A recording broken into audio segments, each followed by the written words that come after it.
ተወዳጁ አርቲስት ሰላም ተስፋዬ ምን ነክቶት ነው እንዲህ በልበ ሙሉነት በአምላኳ የምትወራረደው? ኢማጂን እንደዚህ የሚያደርግ አምላክ ነው የምከተለው። እሱ አባቴ ነው፣ እኔም ልጁ ነኝ። ከቤተ ክርስቲያን ታፔላ ላይ የኔን ፎቶ ካላወረዳችሁ ያለው ነብይ ጉዳይ ጉድ ሆኗል። አሁን ጃፕ ይወርዳል፣ ኢየሱስ ይወጣል። አውርደው አሁን እኛ የምንታይበት አይደለም። በእኛ አዳኞች ታዲያ በቃ የሰው ፎቶ ቸርች ላይ የሰው አምልኮ ያለቃል። አንድ ኮሜዲያን በዘመኔ እኔ እንደዚህ ሲመክር አይቼዋለሁ። እድሜ ለኔ ሰው አረኩት ለማይለኝ አምላክ በምህረቱ ባለጠጋ ስለሆነ የቸርነቱ ማሳያ እንደሆን ቀናቶቼን ላስቀጠለኝ። በጨረታ ተክሊል የቤተ ክርስቲያንን ሕግ አፍርሶ ያገባ ሰው መጥቶ የፕሮቴስታንትን ቤተ ክርስቲያን እየሰደበ ነው። የፕሮቴስታንቶችን አዳራሽ አታፍርሱ። ምክንያቱም በአውሮፓም በሰሜን አሜሪካም በተለያዩ ቦታዎች ላይ ያሉ የነሱን ጥንታዊ የሆኑ አዳራሾች እየገዛን ያለ ነው። እነዚህ ጉዳዮችና ሌሎችን ጨምረን እንከታተላለን። ዛሬ ለዚህ ቤት አዲስ የሆናችሁ ሁላችሁም ሰብስክራይብ ማድረግ እንዳትረሱ። እኔ ተክ ይባላለሁ። ቪዲዮን ላይክ ማድረግ እንዳትረሱ። ይመቻችሁ። ሁሌም ህይወቴ ላይ ምን ኖቲስ እንደማድረግ ልንገራችሁ። ሰላሜ እንዲጠፋ በተላከ ጉዳይ ላይ ሁሌም ሰላሜን አገኛለሁ። እንድነከስር በተላከ ነገር ላይ አትርፍ ያውቃሉ። ብዙ ጊዜ እንዳስጠላ በተላከ ነገር ላይ በራሱ በተላከው ጉዳይ አምሬ ያውቃለሁ። እንድጠላ በተላከ ጉዳይ ላይ ብዙ ጊዜ ተወድጄ ያውቃለሁ። ኢማጂን እንደዚህ የሚያደርግ አምላክ ነው የምከተለው። እሱ አባቴ ነው፣ እኔም ልጁ ነኝ። አስቡት፣ እኛ ልጆቹ ነን። እግዚአብሔር ይመስገን። እኛ አምላካችን እግዚአብሔር ነው፣ አናፍርበትም። እውነት ለመናገር ብዙ ሰዎች እኔ በእንደዚህ በዝነኝነቷ ጊዜ እንደዚህ ስለ እግዚአብሔር መናገሯ በጣም ነው ደስ ያለኝ። ማለት ያው አምላኬ ስትል ይታወቃል የምታመልከውና ከዚህ በፊት ጴንጤም እንደሆነች ይነገርላታል። ሰላም ተስፋዬን ሁላችሁም ታቋታላችሁ። ነገር ግን እዚህ ጋር መታ በቃ ስለ አምላኳ ፕራውድሊ ሚዲያ ላይ ወጣ እንደዚህ ስለ አምላኳ ስትናገር እኔ ልጁ ነኝ እሱ ደግሞ አባቴ ነው ምናምን ያለች ስታወራ ያለው ፊሊንግ በጣም ነው ደስ የሚለው። አንዳንድ ሰዎች እኮ ትንሽዬ የፌስቡክ ፎሎወራቸው በጨመረ ቁጥር እኮ በአምላካቸው ማፈር ይጀምራሉ። ገብቷቸዋል። ፈጣሪ ይመስገን ፈጣሪ ይባረክ በጣም ወደ ማለት ነው የሚሄዱት። ነገር ግን እኔ ብዙ ጊዜ በኢንተርቪዎቿ ሳይ ሰላም ተስፋዬ በቃ ሁሌ በእግዚአብሔር እንደተመካቸ ነው ትምክቷ እንደሆነ ነውና እውነት ለመናገር እግዚአብሔር እንዲሁ ብርሃኑን ቢጨምርላትና እንዲሁ ሙሉ ለሙሉ ወደ ጌታ ጥቅልል ብትልልን እጅግ በጣም ደስ ይለኛል። አሁንም ግን እንድትበረታልኝ እኔ ምኞቴ ነው። ማለትም በቃ ይሄ ወደ ሰው የሚተላለፍ ክርስትና አለ አይደል? ስለ አምላኳ እንደተናገረች እንዳወራችሁ ደግሞ እንደዚሁ ለአምላኳ በእውነት በልዩነት መኖር እንዲሆንላት እንዲሁም እንደሌሎቹ ደግሞ ለሌሎች የሚሰብክ ህይወትን እንድትኖር እኔ ምኞቴም ፍቅሬም ናፍቆቴም ነውና እግዚአብሔር ይባርካት። ሰላምዬ በጣም ነው የምንወድሽ። የሚገርመኝ ነገር ማለት ነው ፈሪ አንንጃ ፈሪ ልበላችሁ ምን ልበላችሁ አላውቅም። እሺ እኛ የሌላ ሃይማኖት አንነካም። እኛ አናካው ነኝ ደግሞ ከተዋህዶ ሌላ ሃይማኖት የለም ተብያለሁ። አለቀ። ከሰማይ የተሰጠኝ መልእክት ሌላ ሃይማኖት የለም። ሃይማኖት እርስ ተዋህዶ ብቻ ነች ተብያለሁ። አራት ነጥብ። ሌላው የጠፋ ህዝብ ነው። ያን የጠፋ ህዝብ እንዴት ነው መመለስ ያለብን? አውቀውም ሳያውቁም የጠፉ ህዝቦች አሉ። ምንድነው ቦቅቧቃ ሁሉ እኛ ይሄን ሃይማኖት አንነካም፣ እኛ ይሄን እንትና አንነካም። ምንድነው አንነካም? ተነካው ነው በደም ልክ ልካቸውን ነግራቸው ምን ችግር አለ? ህዝቡን ይዘው ይገባኝ። የትኛው ኦርቶዶክስ ማለት አሁን አንቺ የምትያት ኦርቶዶክስ የትኛዋ ነች? ትክክለኛዋ ተዋህዶ ኦርቶዶክስ አልኩኝ። ለካ ኦርቶዶክስ ማለደችም እሷ ኦርቶዶክስ ተዋህዶ በሚለው አታምንም ሴትየዋና የትኛው ተዋህዶ ነው? አሁን ትክክሉ እኮ ያልገባን እኮ እሱ ነው። የትኛው ነው? ኧረ ኑ እባካችሁ ወደ ኢየሱስ ተረታችሁን ትታችሁ ኢየሱስ ላይ ረፉ። ኧረ እባካችሁ እየተንዛዛ እኮ እናንተ ጋር ፈጠራ በዛ። ባለፈው አንዷ አርቲስት ነች መሰል ወጣ የራሷ እኔ የተገለጠልኝ የሆነ ሌላ እምነት አለ ምናምን ብላ የራሷን መስራታ ነበር። አሁን ደግሞ እቺኛዋ ሌላ እዚሁ ኦርቶዶክስ ውስጥ ሆና የራሷን ነገር እየተናገረች ነውና አይ ቲንክ ኦርቶዶክስ ወጣለች እቺ ሴት በእውነት ለመናገርና ነገር ግን ኦርቶዶክስ ወጣ አሁን ላይ እንግዲህ ተዋህዶ ነው ትክክል እያለች ነው። የትኛው ተዋህዶ እንደሆነ አናውቅም፣ ግን ማዋሃዱ ብዙም ጥሩ አይደለም። ብዙ ባታዋህዱት መልካም ነው ብዬ አስባለሁ። ኢየሱስን ብቻ ብትይዙት መልካም ነው። ፍጥሩን ከፈጣሪ አታዋህዱ። ተባረኩ። የኔ ተወዳጆች እንዴት አላችሁ? መልእክት ለብዙዎች እንዲደርስ በደንብ ኮፒ ሊንክ ሼር እና ሪፖስት አድርጉልኝ። ከሰሞኑ የተለያዩ ሚዲያዎች ላይ የፕሮቴስታንቶችን አዳራሽ ያፈረሱ ሰዎች ለሕግ እንደቀረቡ ተመለከትኩኝ። እንዲህ አይነቱ ጉዳይ ትክክል ነው ብዬ አላምንም። ነገር ግን እባካችሁ የፕሮቴስታንቶችን አዳራሽ አታፍርሱ። ምክንያቱም በአውሮፓም በሰሜን አሜሪካም በተለያዩ ቦታዎች ላይ ያሉ የነሱን ጥንታዊ የሆኑ አዳራሾች እየገዛን ያለ ነው። ወደፊትም ደግሞ አማኝ ተመናምኖ መግዛታችን ስለማይቀር እባካችሁን አታፍርሱ። እኔ የምለው ይሄ ልጅ ሰሞኑን በጨረቃ ተክሊል ያገባው ልጅ አይደል እንዴ? ያኔ ጨረቃ ቤት ነበር የማውቀው ህገወጥና አሁን እኔ እንጃ ይመጣል ብዬ አላሰብኩም ነበር። እኔ ያው ግን አታፍርሱ ደስ ይላል። ቤተክርስቲያን ለመትኮን አይደለም አዳራሽ ራጋቦስ ግን አዳራሽ አታፍርሱባቸው ለምን ይባላል እንዴ? ነገኛ ልክ እንደ አውሮፓ እንዳሉት ወርሰን የምንገለገልበት ነው አላለም? የምርህን ነው? የኦርቶዶክስ ቤተክርስቲያን ከ100% ኢትዮጵያውያን አሽቆልቁላ የት እንዳለች እንኳን አታውቅም አይደል? የወንጌላን እምነት 100 ዓመት ሳይሞላ አሁን ላይ ኢትዮጵያ ውስጥ ካሉ በቃ ማለት ራንክ ውስጥ ያለ ወይም ደግሞ ራፒድሊ ያደገ ያለ እምነት እንደሆነም አታውቅም አይደል?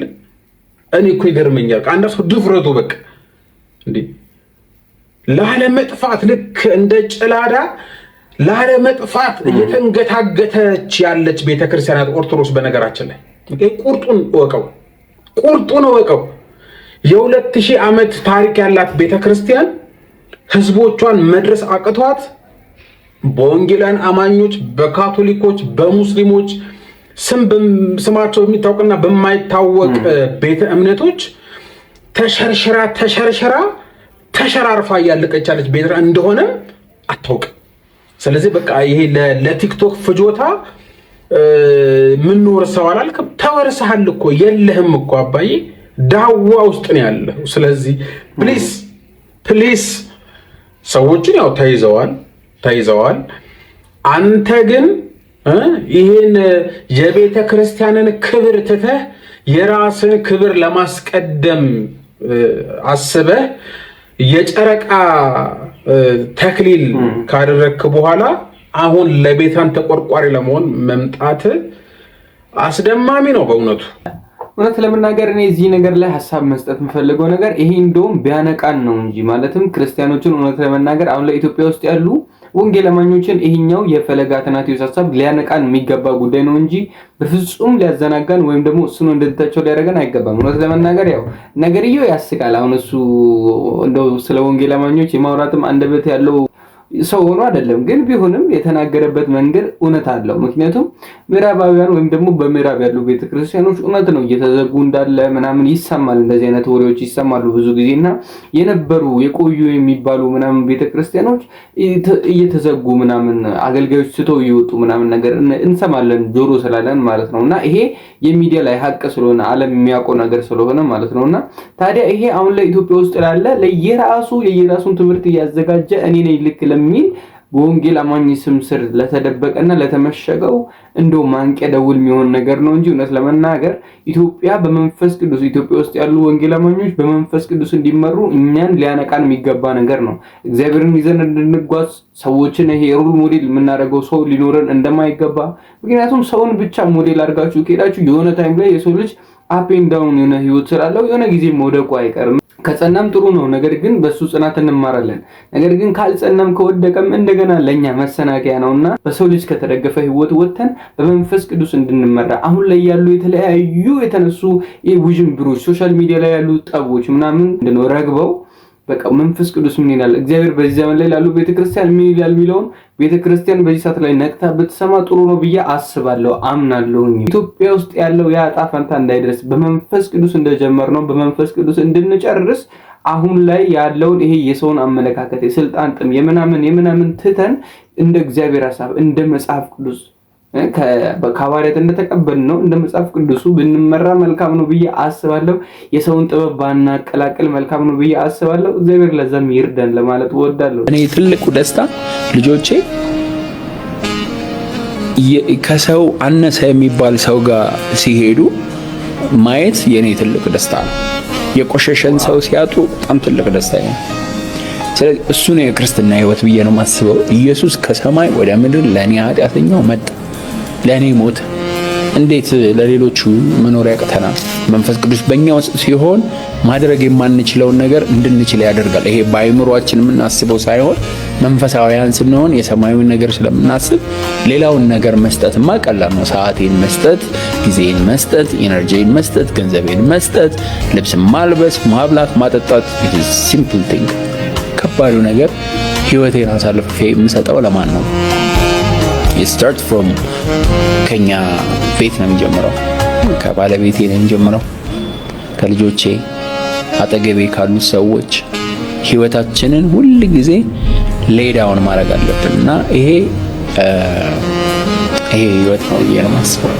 እውነት በጣም ደስ የሚል በእውነት ይሄ አንድ ቤተሰብ ወይም ደግሞ አሁን ደህና የሚባል ቤተሰብ መማር ያለበት ነገር ቢኖር ከዚህ ቪዲዮ መማር አለበት ብዬ አስባለሁ። ምክንያቱም ልጆች ገና ከልጅነታቸው የሰውን ልጅ ይሄ ክላስ እየሰጡ ካላደጉ ወይም ደግሞ እኔ ከእንትና እሻላለሁ፣ ይሄ እንደዚህ ቆሸሽ ያለ ነው፣ ይሄ እንደዚህ እንትን ያለ ነው ሳይሉ ልጆች ብዙ ጊዜ ንጹህ አእምሮ አላቸው ማለት ሰዎችን አይለያዩም ምናምን አይገፉምና ልክ እንደዛ በዛ በፒውር ሄርታቸው እንዲያድጉ ቤተሰብ ቢያደርግ በእውነት ያ በጣም ትልቅ ሰክሰስ ነው።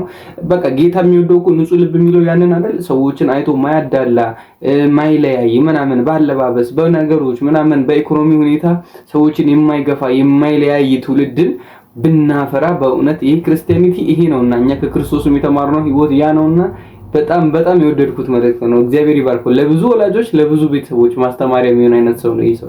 ተከተል እዛ ጋር ያለው የኔን ፎቶ አውርደው በቃ አሁን ጃፕ ይወርዳል፣ ኢየሱስ ይወጣል። አውርደው።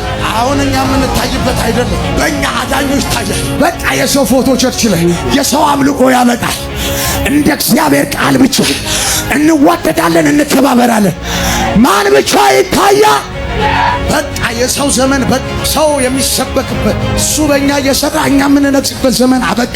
ተከተል። አወረዳችሁት።